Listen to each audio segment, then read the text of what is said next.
introduction. So, hi everybody. For this last session in Boyle today, we have Paul West of Project Drawdown talking about the insights on the intersection of food, agriculture, land use, and climate change. And just so we have maximum amount of time with Paul, I'm just going to go ahead and let you get started, Paul, if you want to introduce yourself and get going. Sure, yes. And thanks for the opportunity to be here today, or at least on Zoom. I work at Project Drawdown. I'm an ecologist. I've worked in the field of ecology and biodiversity and agriculture work at local and regional and global scales for a number of years. And what we do at Project Drawdown is focus on climate solutions across all sources of emissions. Industry, electricity, etc. And there oftentimes is not as much of a focus on our food system. So that's what I'm going to talk about today. I'm going to share my screen. As you probably already noticed, I'm a person who stutters. So at times it may take me a bit, but I will get there. And just want to make sure that this all works.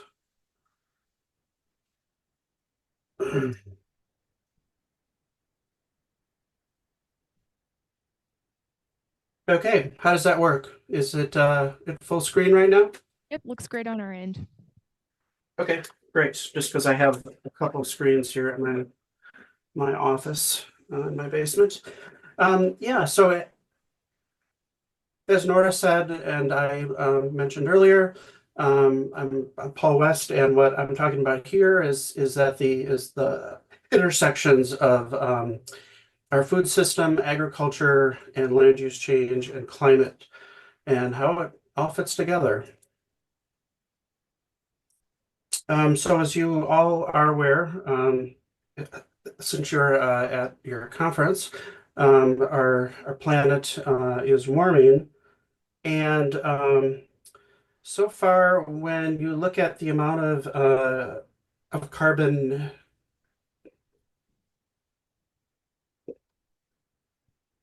dioxide in the atmosphere, we have increased the amount in recent-ish years, or at least over 100 years, about 50%.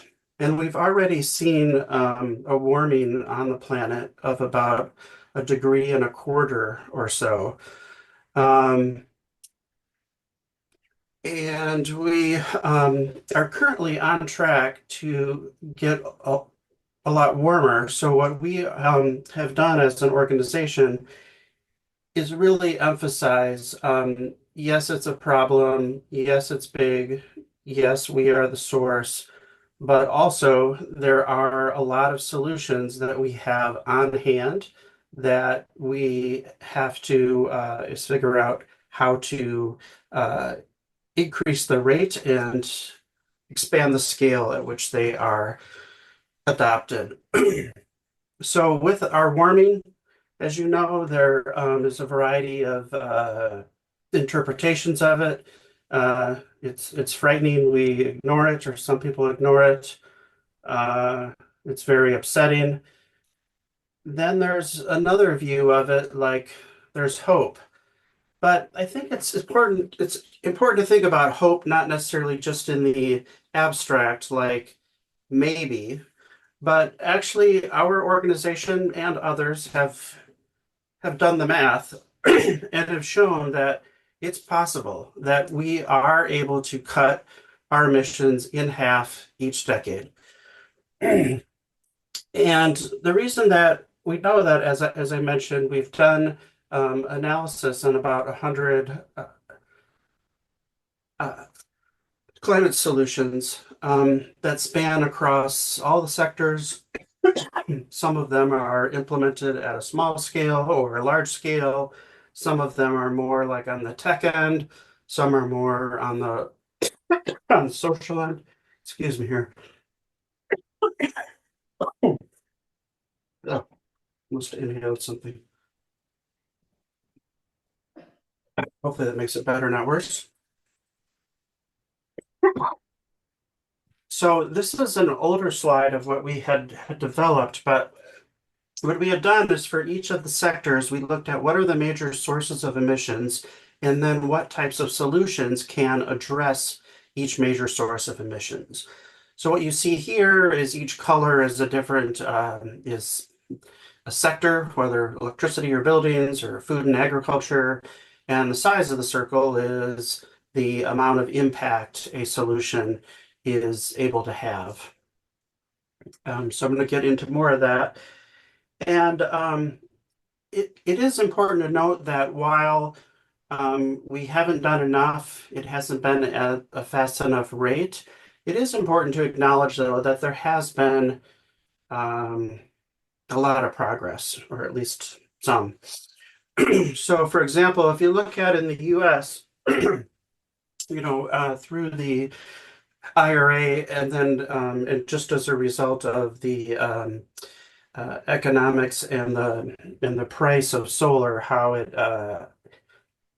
has plummeted extremely fast. That a lot of solar and wind is expanding at a fast rate. And just some stats on that is about a fifth of the population of the US across 11 states, half or more of the electricity that is generated in those states is from solar, wind, and water. So there is already an acceleration in certain parts of the state or in certain parts of the US. And then inside of our homes and businesses and industry, we are deploying new types or newish types of much more efficient ways of heating and cooling our buildings. This is a heat pump, which I'm sure at your meeting you all have talked about these. The adoption of EVs is increasing. It's still a small part of the of our fleet in the country, but it is certainly accelerating here as well as in Europe and in China. Um, so what I've just highlighted there is, we've seen some progress across electricity and buildings and transportation. However, while those are the focus of a lot of conversations, it is a piece or a few of the pieces of the pie. There is also is talk about emissions in industry with uh, is production of steel, and refining of aluminum, production of cement. Other energy is like the amount of leakage that's occurring at the point of extraction of uh, oil and gas and coal. But something that really isn't on the radar for most people is the food, agriculture, and land use sector. So if you're looking at the direct amount of emissions from food, ag, and land use, it's about a quarter of all emissions on the planet. Within the US, it's 11%, I believe. I think that's right. I guess I don't remember for sure, but I think it's 11%. Um, but if you also look at the amount of emissions associated with all the food waste and transportation and processing, if you add all that up, our food system is about a third of all emissions on the planet. So, and this is a sector that has not seen a lot of progress. And actually, what we have been seeing is more of an increase in emissions in the food, ag, and land use sector. So the slide that I'm showing here is just a much more a finer look at what are all the sources of emissions. Here, I'll zoom in a little bit on the food, ag, and land use. And the reason I'm sharing this is because when we look at what types of solutions are needed and the amount of impact that is needed, we have to align what we're doing with the scale of emissions. So, for example, um, while it is very important to manage for healthy soils, their ability to offset the amount of emissions from all the clearing, mainly in the tropics, for new areas of agriculture, that alone is not going to solve that problem. So what we have to do is, if there's a source of emissions like uh, is deforestation, there has to be a set of solutions that address that and not assume or try and offset that with other activities. So I'll go through a little bit on a number of these. So um, in this, I'm talking a little bit about the where and the what and the how. This is a simple way of thinking about it. I'm a simple person, so it works for me. So the biggest source of emissions from food, ag, and land use is where our food is grown. And what we find is that most of the expansion of agriculture is happening in the tropics and mainly in Brazil, Indonesia, and in parts of the Congo. And at least in Brazil and Indonesia, most of the clearing is for a few commodities. So whether it's soy and beef in Brazil, oil palm, some rubber in Indonesia, um, and then in Western Africa, it's more is shifting of small scale farms. So we have to have a set of solutions that addresses the where. And to put this in perspective, our country emits about 11% of all emissions on the planet. So the amount that is lost from or that is emitted every year from all the clearing of forest is the equivalent of all the emissions in the US. The Here's an image of clearing and fires. The next is the what.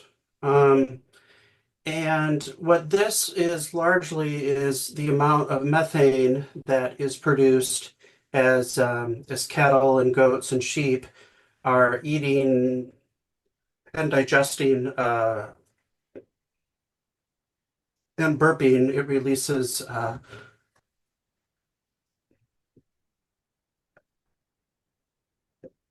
methane, as I'm sure you all know.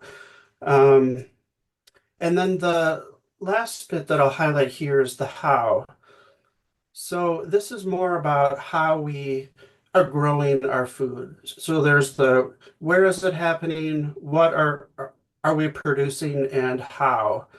And this piece is more like how we are managing our soils and our water and manure, and burning the fields or not after harvest.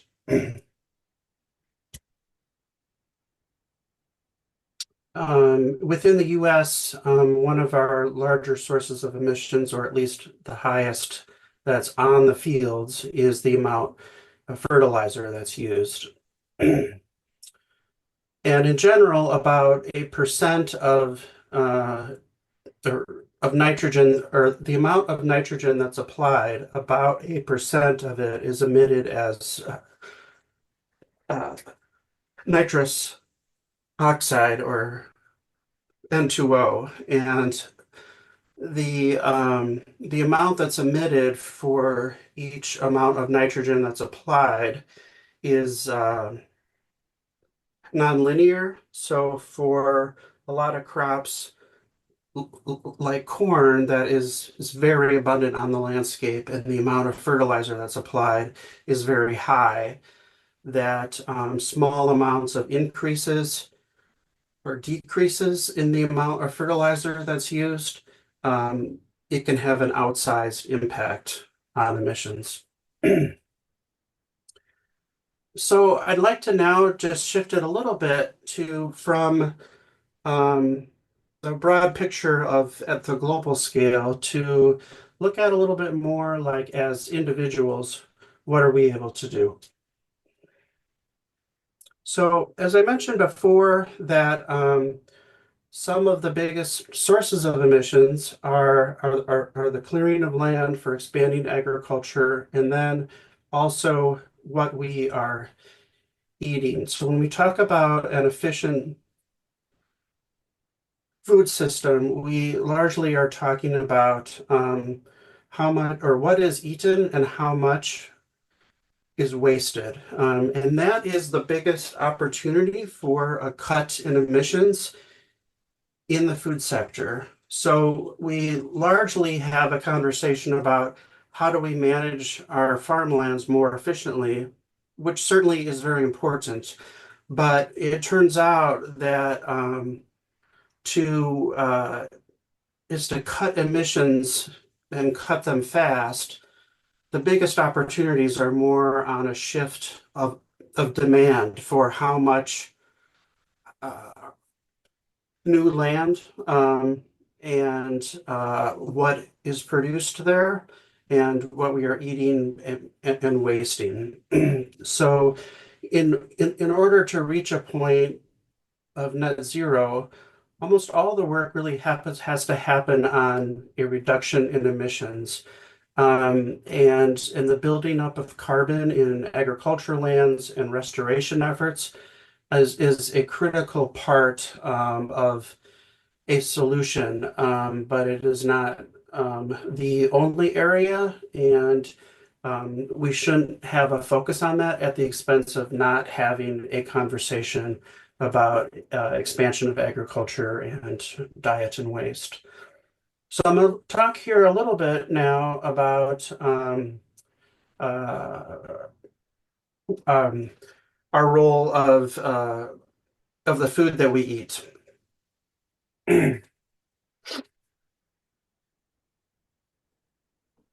So this obviously is a photo of fruits and veggies, um, and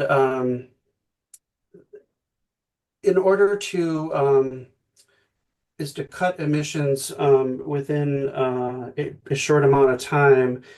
Um, Within the food system, we really have to focus on how do we eat more of the fruits and veggies and less of the meat. And this is not to say that everyone should be a vegan. That's not what I am saying here at all. Because obviously, what we eat is a really big part of who we are. You know, it's part of our celebrations or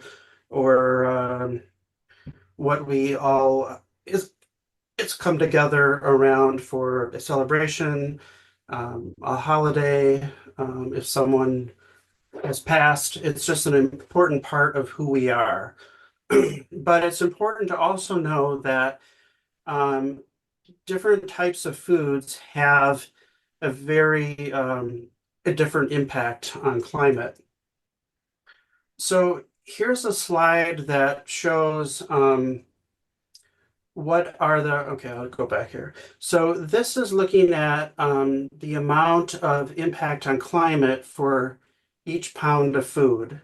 And you'll see that most of the fruits and veggies are at the bottom. Most of the meats and dairy are toward the top.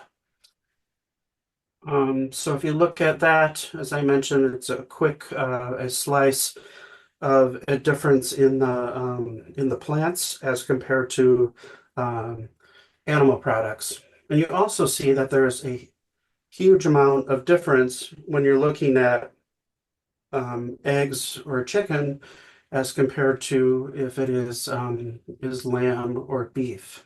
And beef, as you see here, much of the impact, this is across the world, but happens as a result of expansion of agriculture, which is all the area in dark blue, and then more about how the animals are raised, and the amount of methane that is produced is the area, or is the color of teal or light blue there. And in general, there's tons and tons of studies that have shown that healthy food obviously is is good for us and our lives, but it's also is good for the planet. In general, like if you're eating say the amount of beef or fish or poultry or dairy that meets a recommended guideline out of the US or a Mediterranean diet, that has huge impacts in a positive way on our hearts and our lungs and our weight, energy, etc. And all those foods that are on the healthier end of the spectrum, as I showed in the previous slide, they have a lot less impact on climate. Paul, this is the just a 5-minute warning. Okay.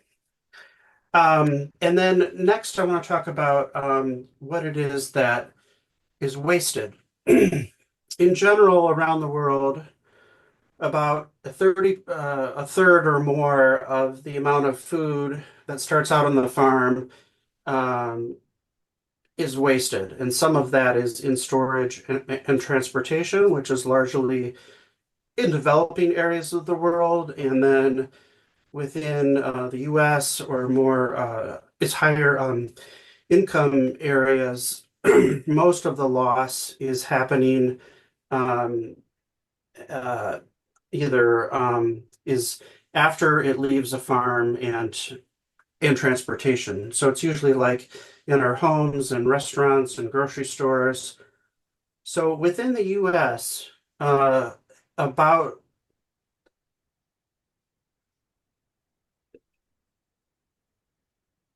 40% of all of the food is wasted, which is a shocking number. And that equates to about 400 is pounds for each person for each year in our country. So when we're looking at how to stop the amount of food waste, what often happens is we jump to the importance of composting, which is extremely important. But you'll see here on the tier system, it's actually number 3, and the biggest one really is to let's make sure what is coming into our homes is the amount that is needed and the amount that we're going to use. And that's certainly at our house scale. It's at the restaurants or in the cafeterias, at the grocery stores. And the second biggest issue or opportunity is what is not used is donated, say to a food bank. And that's really important in the US. I mean, we're still at a point where we have a tremendous number of people in that are food insecure. And a lot of the retailers have stepped up in the sense that they are not are throwing away all the extra food. A lot of that is going to a food bank. And about a third of all the food that ends up at the food banks is out of retailers. And that amount in weight is 2 billion tons a year. And for like a grocery store, it makes sense in terms of the profit as well, in that there is not like older stuff on the shelves. And there, of course, there's a tax write-off and other incentives as well. But it is a practice that economically makes sense for a grocer to do. And in terms of climate impact, it's more effective to use that approach as opposed to selling the uh, older products for a cheaper price.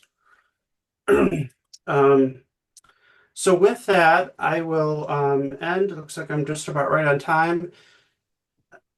You probably have heard this excellent quote of Michael Pollan's when we talk about the food system and our environment and our bodies.